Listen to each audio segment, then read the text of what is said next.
Rev up your engines!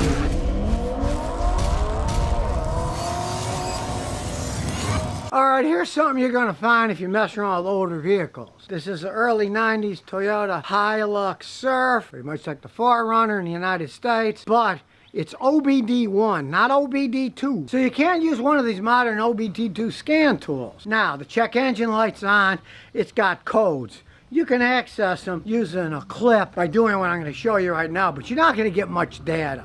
There's hardly any data that comes out of these old vehicles. Get the code, you open the hood, then you go to the diagnostics here. You take that off, and when you look at the top in here, you can see in the middle there's TE1 and there's E1. We need to jump those together to get the code. So we stick them in here so they're connected. Then you go inside the vehicle. Well, it's a Japanese car, so we gotta go on the other side. Round and around and around we go. You turn the key on and you watch the check engine lights flash. Then you count the flashes. And in this case, there's more than one. 1, 2, 3, 4, 5, 6, 5, code 5. 1, 2, 3, 4, 5, 6, 7, 8, 9, 10, 11, 12, 5 and 12. Now code 12 is for a loss of RPM signal. And code 5 is an oxygen sensor code. You're not going to get much more information than that. This is where an old-time mechanic like me comes in handy. Well, this is a Japanese import, and it's a turbo diesel. And as you can see, when we go under the car, or truck I should say, it's a diesel, and it's an old diesel. It doesn't have any oxygen sensors on it. So it's giving some weird data. Now the problem with this is, it'll run okay, but once the check engine light comes on, it'll turn the turbo off and it'll barely go uphill. It's slow as can be. The thing about oxygen sensor, it doesn't even have. From my years of experience on this vehicle, I'm thinking either the computer's gone bad, which is extremely rare in Toyotas, or there's a wiring problem. And since it's a vibrating diesel, they often have problems with wiring coming loose or being corroded. So we're going to check that first. Throw down my mat here,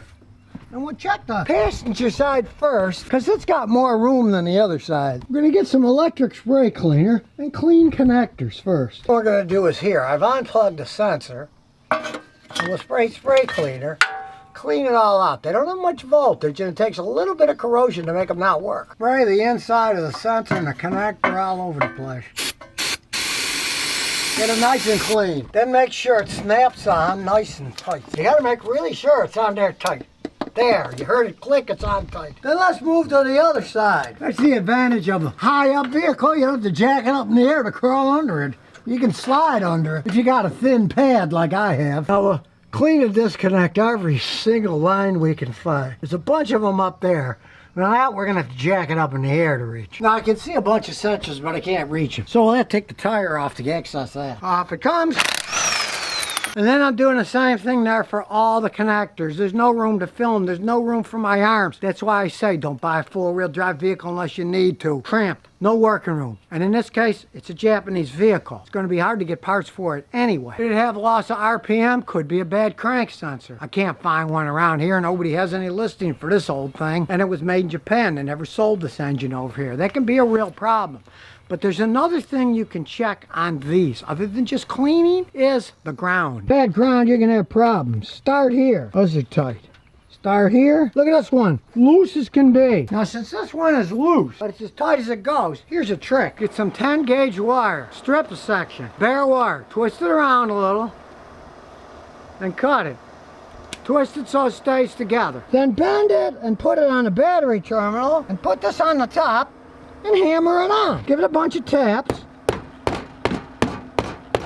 So it's set down like that. Then get your ratchet and tighten it up. Copper is a very good conductor of electricity. Now we'll get it nice and tight and let's see what happens. It's not loose at all now. We'll take our little clipper off. Cross our fingers, start it up and take it for a road test. Wrong door again. I keep forgetting it's a Japanese car with right-hand drive. Well, it's running to normal now. Let's take it for a good road test. Considering that before, it wouldn't go uphill unless I put it in first gear and it only went 4 miles an hour. It seems good so far, but with electronic problems, you want to do a good long road test, at least half an hour. Now these things are absolute dogs without the turbo working, and it'd shut the turbo off. So we're going to take it out on the road here, see what it does. Before it wouldn't go over 30, 40 miles an hour. Now this is no race vehicle, but here goes. Once the turbo kicks in, it's got a little more zing. This is kilometers an hour. Realize that, not miles an hour. It's a Japanese car. But even with a turbo, I can truthfully see why these things weren't sold in the United States. Even with a turbocharger, it's slow as a snail. Americans would not accept this. A 4-cylinder gasoline engine is much more powerful, and of course, most of the 4Runners come with a V6 engine, which has a lot more power than this little bitty diesel. This is a good transportation device, but it's got no power. As you can see, this is kilometers an hour. I floor it. It doesn't move all that fast. It's running the way it's supposed to now, but they're dogs. They don't have much pickup. They're not racing trucks. Basically, they're not even keep up with traffic trucks here in the United States. And of course, if you really wanted more power out of this diesel, do like the Europeans, Australians do. Don't have one of these stupid automatic transmissions hooked up to a diesel. Have a standard transmission. They have a lot more power that way. A lot more. But since 96% of Americans drive automatic transmissions, it's another reason they never sold these diesels here. Well, check engine lights off. When you rev it up, the turbo kicks in. It all seems pretty good now, but since the battery terminal was loose, we're going to check the battery. It might need replacing or recharging. As you can see here, it says 575 cold cranking amps. Clamps on nice and tight. We set it at 575. Push to start. See what it does. Good battery measured. Wow, it's really a good battery. So it didn't hurt the battery. It's 2 batteries. So we got to check them both. 575. And we go. And it's good too. And now it's fixed. So what did we learn? The computers can go bananas. Do all kinds of crazy things. Shut off the turbo. Make it run like crap. Always check connections first. Simple. Clean them with spray cleaner. You find any loose, tighten them up. And in the case of my battery fix, whole expensive assembly, but really putting copper there, I've done that and they last for years. You want to learn how to fix them and save money? Keep watching me. I'm here to help everybody out. Even people who bought imported Japanese diesel Hilux surf trucks. And here's some bonus questions and answers. Craig Johnson says, should I buy a Mustang? Is an 06 Ford Mustang with 80K a good vehicle for my new driver? Should I be concerned that it's rear-wheel drive for him? I'm in southern Wisconsin. Well, yes, you should. A young new driver with a Mustang, and I'm sure it's a V8, in the snow is going to slide all over the place.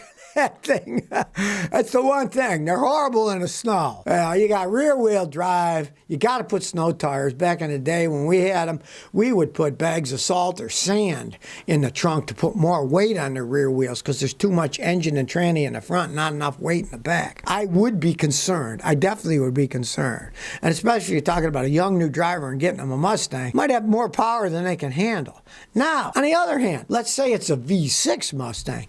It has quite a bit less power. That would probably be a better move to get a V6 Mustang for him. And it could be a decent car. You have a mechanic check it out. You never know with a used car. You got to pay a guy like me to check it out to make sure it doesn't have any serious problems when you're buying. Who knows? But if it's a V6, it'd be a better deal than a V8. John says, why does my Ford Fusion stall when it's parked for a few minutes? Running, it just stalls. There's a million reasons vehicles can stall out. You didn't give them mileage or anything. You got to make sure the air filter's clean. You got clean spark plugs that are new and not worn out. Now, let's say those are all fine. Spark plugs are good, air filters new. Metering has to be perfect when a car's idling. If something's off just a little, it can stall when it's idling because if it's not perfect, it'll conk the engine out. What you want to do is watch my video, make your car run better with a little spray cleaner. You clean the throttle and you clean the mass airflow sensor. It's very simple. Watch the video. You just take off the plastic air duct going to the engine between the air filter and the engine. Clean all the carbon off and then clean the mass airflow sensor. It'll probably fix it because any carbon or dirt gets on that. Then if it's in the throttle and the throttle instead of being closed is open too much because it's stuck on carbon, when you're idling,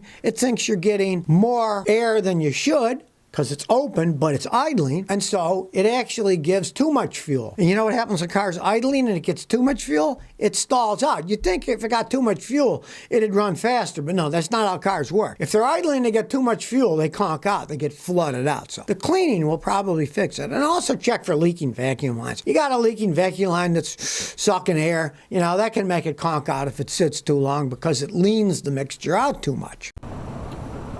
So if you never want to miss another one of my new car repair videos, remember to ring that bell.